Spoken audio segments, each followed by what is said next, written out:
असम के मुख्यमंत्री हिमंता बिस्वा शर्मा अक्सर अपने बयानों की वजह से सुर्खियों में रहते हैं। हाल ही में दिल्ली के मुख्यमंत्री अरविंद केजरीवाल से जिस तरह से उनका वाकयुद्ध हुआ, यानी कि ट्विटर पर जुबानी जंग हुई, उसने भी खूब सुर्खियां बटोरी। केजरीवाल ने उनसे कह दिया, आप दिल्ली आइए, मैं आपको यहां पर काम दिखाता हूं और आप मुझे असम बुलाइए, वहां पर आपने क्या काम किया है मैं आकर देखूंगा। ये जो पूरा विवाद हुआ, इन सब के बीच हिमंता बिस्वा शर्मा दिल्ली आए और यहां पर उन्होंने बाकायदा एक न्यूज चैनल को इंटरव्यू भी दिया। यहां पर जब उनसे सवाल हुआ कि आप दिल्ली किस मकसद से आए हैं, तो उन्होंने अरविंद केजरीवाल को जमकर लताड़ दिया। हिमंता बिस्वा शर्मा ने कह दिया कि अरविंद केजरीवाल तो म्यूनिसिपैलिटी के मेयर जैसे हैं, जबकि मैं एक स्टेट का सीएम हूं। उनसे लड़ने का मेरे पास वक्त नहीं है और ना ही इतना संसाधन है कि मैं बड़े बड़े विज्ञापन टीवी पर दूं। कुल मिलाकर देखा जाए तो अरविंद केजरीवाल के साथ बहस को लेकर हिमंता बिस्वा शर्मा लगातार लाइमलाइट में बने हुए हैं। लेकिन इन सब के बीच बड़ी खबर असम से ये आई कि यहां पर बैक टू बैक कई मदरसे ढा दिए गए। अब ऐसे में हिमंता बिस्वा शर्मा से सवाल हुआ कि आखिर क्यों एक के बाद एक मदरसे ढाए जा रही हैं, जिसको लेकर सीएम ने बताया कि प्रशासन ने 2 या 3 कथित मदरसों को ध्वस्त किया है और जो भी मदरसे गिराए जा रहे हैं, अब उन्हें खुद जनता गिरा रही है। हालांकि फिर उनसे पूछा गया कि जनता खुद क्यों मदरसे गिरा रही है, तो इस पर उन्होंने कहा कि दरअसल ये मदरसे नहीं बल्कि मदरसों के नाम पर अलकायदा के ऑपरेशन यहां पर किए जाते हैं। और जैसे ही जनता को इस बात का पता चला, जनता आगे आई और इन मदरसों को गिराना शुरू कर दिया।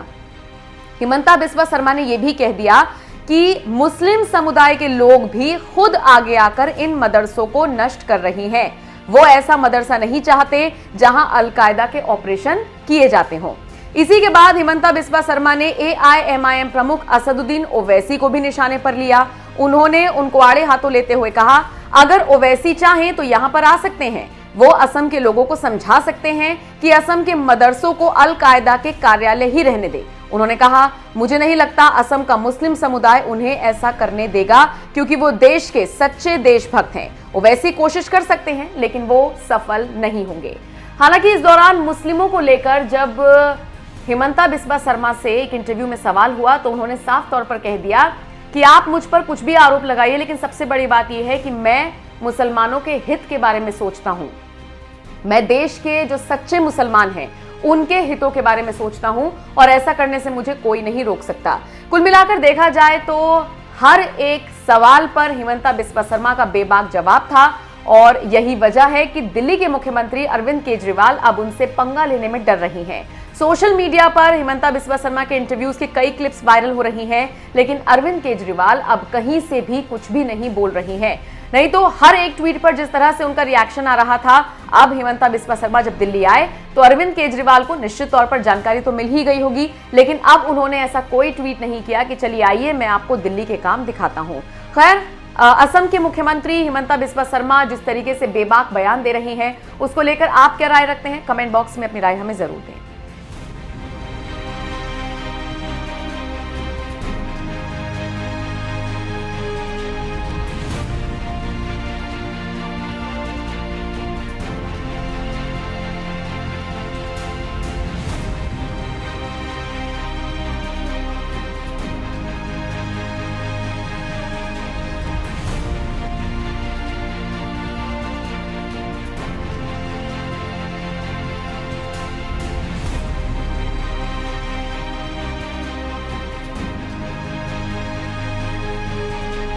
केजरीवाल जी दिल्ली का मुख्यमंत्री है। दिल्ली मुगल का समय से ही भारत का राजधानी रहा, तो केजरीवाल जी को कंपेयर करना चाहिए न्यूयॉर्क, टोक्यो से। अभी वो शुरू क्या कर दिया, गुवाहाटी, शिलोंग से कंपेयर करना। अब दिल्ली जैसा साधन तो मेरा पास नहीं है, लेकिन फिर भी वो 1200 स्कूल चलाता है, मैं 40,000 स्कूल चलाता हूँ। केजरीवाल जी बार बार बोल रहे हैं अब हमको असम में बुलाइए। मैं तो मनीष सिसोदिया को तो बोला चुका हूँ, तो उनको आना चाहिए। उनका कोर्ट का नोटिस भी मिल चुका है आने के लिए, तो उनको आना चाहिए, तो मना कहाँ है।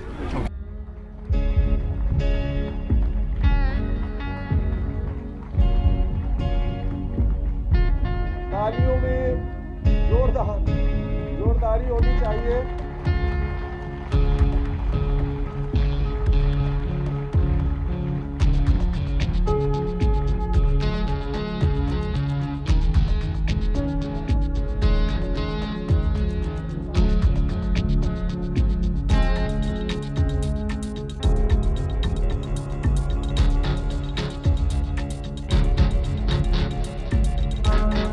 a leadership sense and instead Mukul Wasnik should take over. Any comment on that, sir? I do not want to comment on the internal affairs of the Congress party, but successive electoral defeat has proved that Gandhis cannot take Congress into any victory. So, according to my view, Gandhis will take Congress to a situation. Even Congress will not remain visible in Panchayat election also in days to come. However, whether Congress wants to go down with Gandhi or wants to go up, that is their own decision. I don't want to comment on that. If you read the Ghulam Nabi Azad letter and the letter I wrote in 2015, you will get lot of similarity. The problem is in the Congress party is that everybody knows that Rahul Gandhi is an immature, whimsical and unpredictable leader. Congress President or Srimati Sonia Gandhi is not taking care of the party. She basically all these years she is only trying to promote her son. But that is a futile attempt. As a result, what happened? The people who were loyal to the party or who are loyal to the party, they are deserting one by one.